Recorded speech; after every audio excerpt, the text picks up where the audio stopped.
Okay, magandang gabi po sa inyong lahat mga mahal kong kababayan. So, alam ko po sa inyo na pagod na sa mundo ng politika. Pagod na sa siraan, pagod na sa kalokohan. Okay, gayon pa man. Okay, ang itatalakay ko sa inyo ngayong gabi ay ang Senate of the Philippines. Okay, pero bago yan, may sasabihin muna ako sa inyo mahalaga. Noong January 28, 2024 ay merong isang malaking event na pinangunahan ni Pangulong Ferdinand Bongbong Romualdez Marcos Jr. sa may Quirino Grandstand. Pinangunahan yun ni President Marcos Jr. dahil nga noong dahil lahat ng mga taga-gobyerno ay nandoon at ang mga publiko ay hinikayat ng Presidential Communications Office. Okay. Hindi naman po sa dami po ng pumunta, marami po silang mga iniwang kalat doon sa Quirino Grandstand. Okay.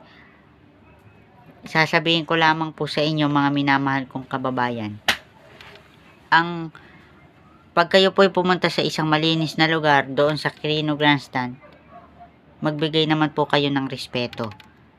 Lalo na po sa mga naglilinis. Tapat mo, linis mo. Ganun po.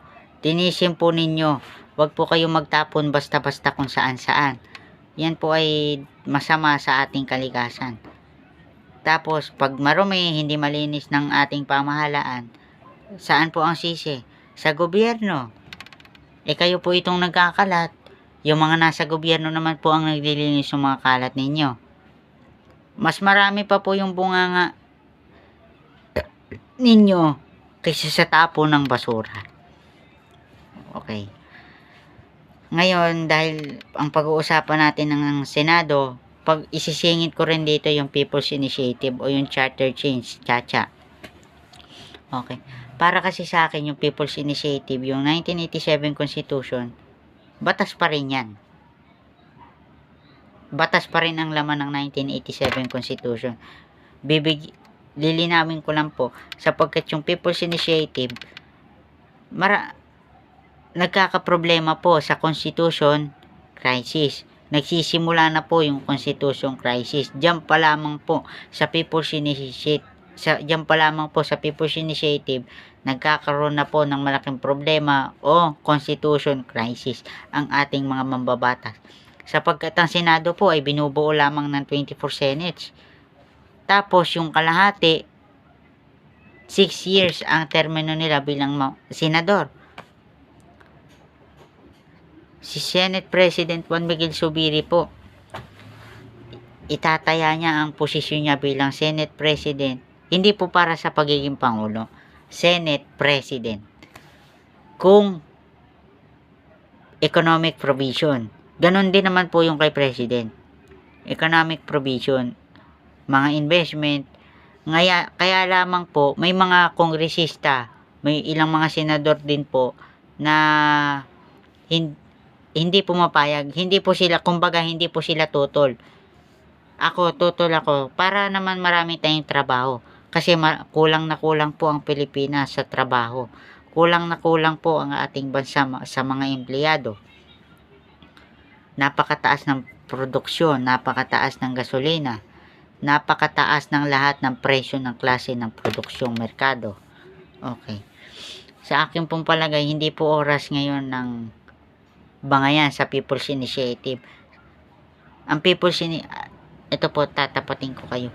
The 1987 Constitution, sa akin pong palagay, the 1987 Constitution, luma na po yan. Pero batas pa rin yan.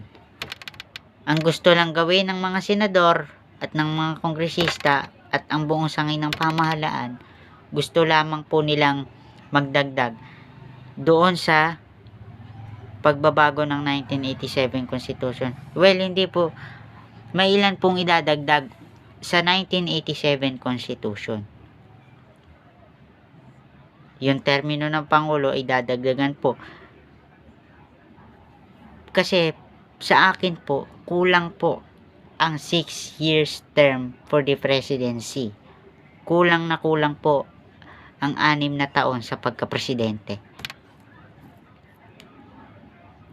Kasi sila rin po nasa gobyerno, nagbabangayan po sila sa People's Initiative. Tapos ang sinasabi ng mga ibang congressman na si House Speaker Martin Romualdez daw ang may pagpapakana ng pagpapapirma sa People's Initiative. Ako po'y napapaisip kung bakit gagawin yun ng isang House Speaker. Hindi po yun basta ganun kadali na pagbubuntungan nila ang ating member of the House, Speaker of the Representative.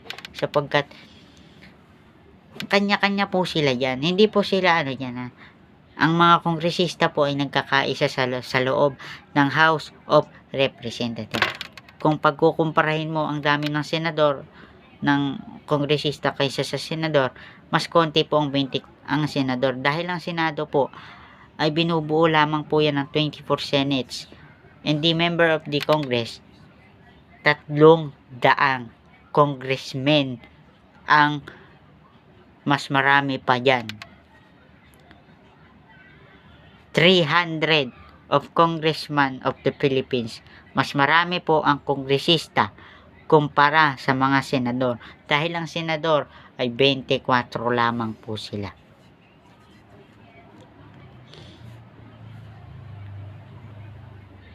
Maski si Senator Robin Padilla, gusto lamang din po na maging parliamentary government tayo. Okay. So bago po tayo magsimula mga minamahal kong kababayan, ako po muna ay babati sa inyong lahat. Okay. Magandang gabi or umaga sa inyong lahat. Kung nasaan man po kayong panig ng mundo dito sa Pilipinas, lalong-lalo na po sa mga overseas Filipino workers, yung mga overseas o yung mga OFW na nakikipagsapalaran sa mga abroad na naghahanap ng trabaho upang may maipakain sa kanilang mga pamilya at mga mahal sa buhay. Okay. Magandang gabi rin po sa mga seafarers na naglalakbay sa ibayong dagat, umaga man yan o gabi. Okay. Ang Senado talaga, nagsisilbi itong heograpiya at nagsisilbi ang mga senador sa loob ng 6 na taon. Si PRRD po, naglabas po ng sama ng loob sa prayer rally sa may Davao City. Okay. Okay. Alam ko po sa inyo, sabik na kayo. At yung itatapi ko po sa inyo, uulitin ko. Senate of the Philippines. Okay, ang Senado ng Republika ng Pilipinas. Okay, ito po akin pong ipapaliwanag sa inyo. Senate of the Philippines. Okay. Explanation or pagpapaliwanag. Again, explanation or pagpapaliwanag. Senate of the Republic of the Philippines. Ang Senado ng Pilipinas ay ang mataas na kapulungan sa dalawang kamara na tagapagbatas ng Pilipinas. Ang Kongreso ng Pilipinas, hindi katulad ng Estados Unidos. Binubuo ang Pilipinas ng mga 24 mga senador na kinakatawan ang kahit anong partikular na distritong pang-heograpiya. Nagsisilbi ang mga senador sa loob ng 6 na taong termino, kasama ang kalahati ng mga senador na hinahalal sa bawat 3 taon. Sa ganitong paraan, isang katawang nagpapatuloy ang Senado.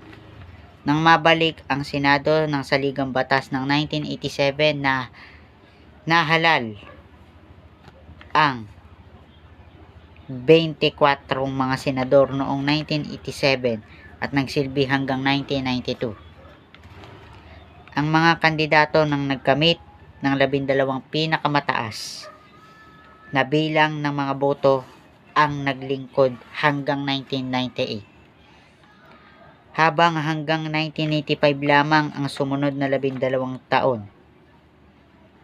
12. Simula noon nahalal ang mga senador, ang bawat senador sa buong termino na 6 na taon. Maliban sa mag-aaral at paggawa ng mga panukalang batas na naipapasa para lagdaan ng Pangulo ng Pilipinas upang maging ganap na batas.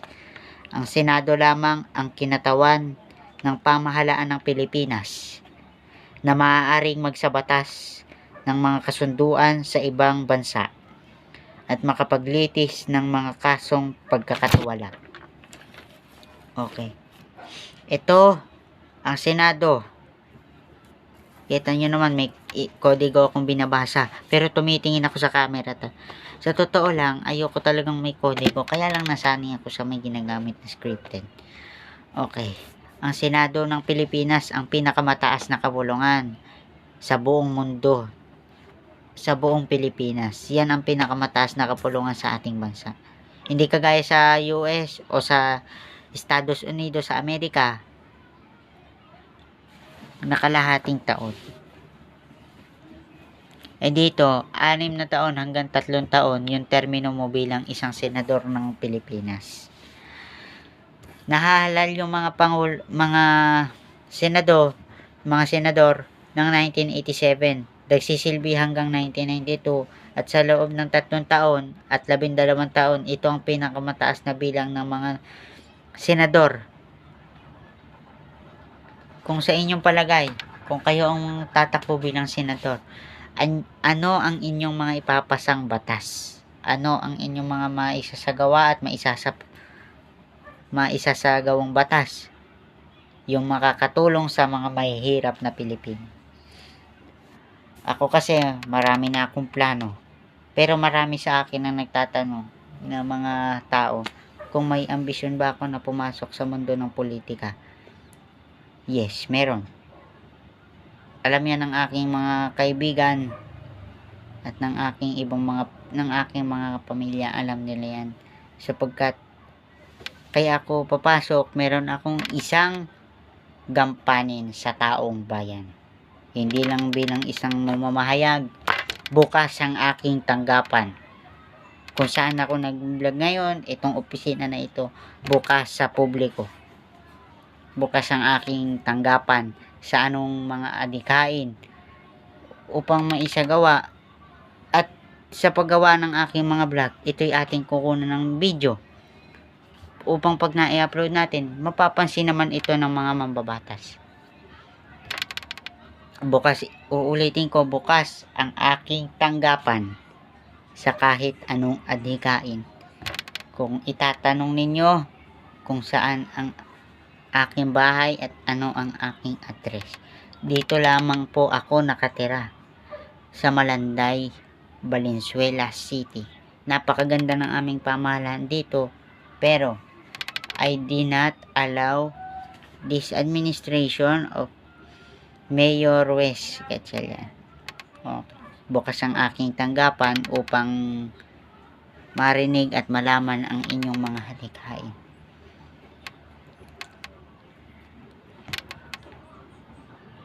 Marami din may goal. Meron akong isang dahilan kung bakit ko ito ginagawa.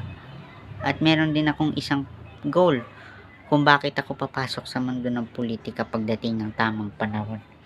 Okay.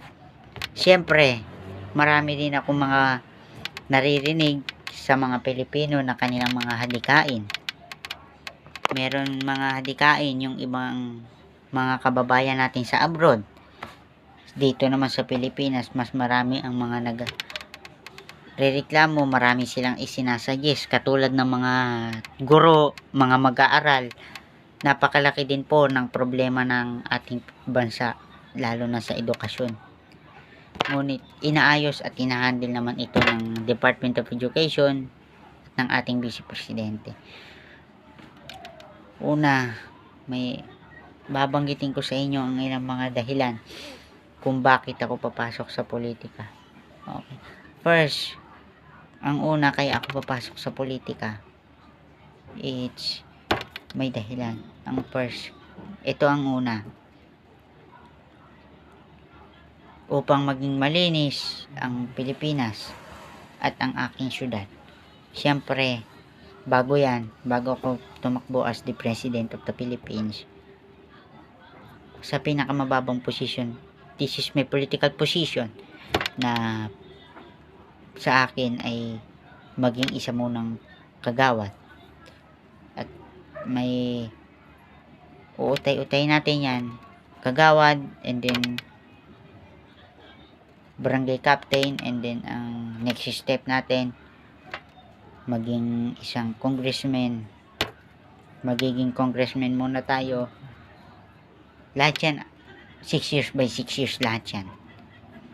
Kagawad, first is kagawad, and then yung pangalawa barangay captain, pangatlo is yung pagiging congressman, and then yung pang-apat pagiging vice mayor, pang-lima pagiging mayor, at pang-anim ay pagiging senador, at yung isa, ang pinakahuling natitira, it's yung president. 6 lang yan. Marami akong gustong gawin sa mundo ng isang politika. Okay. Kaya lang, gusto ko bago ako pumasok sa politika is parliamentary na yung ating pamahalaan. Para meron tayong prime minister. The prime minister, meron na. Ang ating vice presidente hindi po pwedeng maging prime minister. Ang prime minister, this is a big, malaki ang gampanin ng isang ministro, ng prime minister.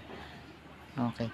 Well, ang gusto ko talaga maging prime minister, ang aking kaibigan, dahil gusto niya rin pumasok sa pagiging politician, si Prime Minister Jake. Si Prime. Kahit kung minsan, sa aming DC, ang tawag ko sa kanya, Mr. Prime Minister. Ganon.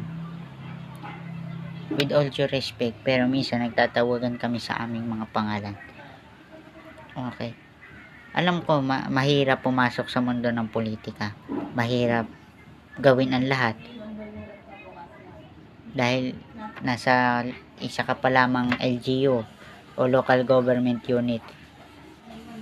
Kung ako naman ay papalarin at kukunin ng Pangulo bilang isang DLG, yan ang pinakamalaking pagsubok na gagampanan ko. Dahil bilang isang Department of Interior in Local Government, ay under mo lahat, police, congressmen, and many others of political position. Lahat ay under mo lahat. Hindi madali sa isang hindi madali maging isang politiko, dahil pag ikaw ay naging politiko, meron laging banta sa buhay mo. May death threat, may messing. Lahat naman yan. Okay. Ako'y nagpapasalamat sa inyong lahat sa gabi na ito. Ngunit bago po tayo magtapos, mga minamahal kong kababayan, bago po tayo magtapos sa ating talakayan, ako'y may hihilingin lamang po sa inyong lahat ngayong gabi. Kung kayo po ay bago pa lamang sa aking YouTube channel, huwag po ninyong kalilimutan na mag-like and subscribe para palagi po kayong updated. Para palagi po kayong updated sa akin pong mga videos na i-upload. Again, like and subscribe. Pakishare na rin po para palagi silang lahat na updated sa akin pong mga videos na i-upload. Okay. Ito po, akin pong ipapaliwanag sa inyo. Senate of the Philippines, Senate of the Republic of the Philippines. Explanation or pagpapaliwanag.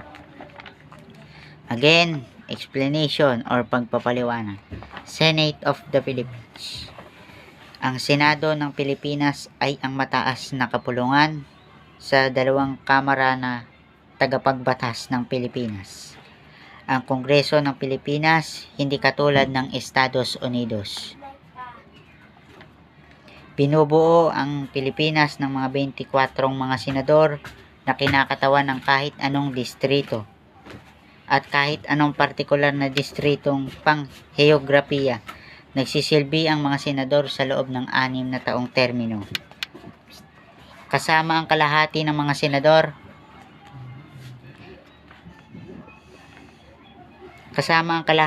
senador na hinahalal sa bawat 3 taon. Sa ganitong paraan, isang katawang nagpapatuloy ang Senado nang mabalik ang saligang batas ng saligang batas ng 1987 Constitution na halal ang mga 24 mga senador noong 1987 at nagsisilbi hanggang 1992 ang mga kandidato na nagkamit ng 12 pinakamataas na bilang ng mga boto ang naglingkod hanggang 1998, habang hanggang 1995 lamang ang sumunod na 12. Simula noon, nahahalal ang bawat senador sa buong termino na 6 na taon, maliban sa mag-aaral at paggawa ng mga panukalang batas na ipapasa para lagdaan ng Pangulo ng Republika ng Pilipinas upang maging ganap na batas. Ang Senado lamang ang kinatawan ng pamahalaan ng Pilipinas na maaaring magsabatas ng mga kasunduan sa ibang bansa at makapaglitis din ng mga kasong pagkakatuwalag sa ating pamahalaan. Okay, muli po ang tungkulin at marami po ang naisasap at naipapasang batas ang ating mga 24 mga senador. Ako po'y sumasaludo kay Senate President Juan Miguel Zubiri, kay Senadora Amy Marcos at sa lahat ng miyembro ng Senado ng Republika ng Pilipinas. Maraming salamat sa pagmamahal at walang sawang pagserbisyo ng mga senador sa ating bansa at sa taong bayan. Maraming salamat po sa inyong lahat sa buong Senado ng Republika ng Pilipinas.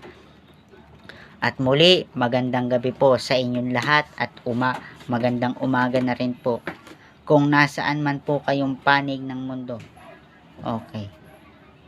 Ako po ang inyong lingkod na si Bonjour G. Garing. Maraming salamat at magkita-kita po tayo. Okay. Tayo po ay Pilipino, may isang diwa at may isang gawa. Sa isang bagong Pilipinas na inilulunsad ng ating pamahalaan, lahat po tayo ay sama-samang babangon muli sa isang bagong Pilipinas. At muli, maraming salamat at magandang gabi sa inyong lahat.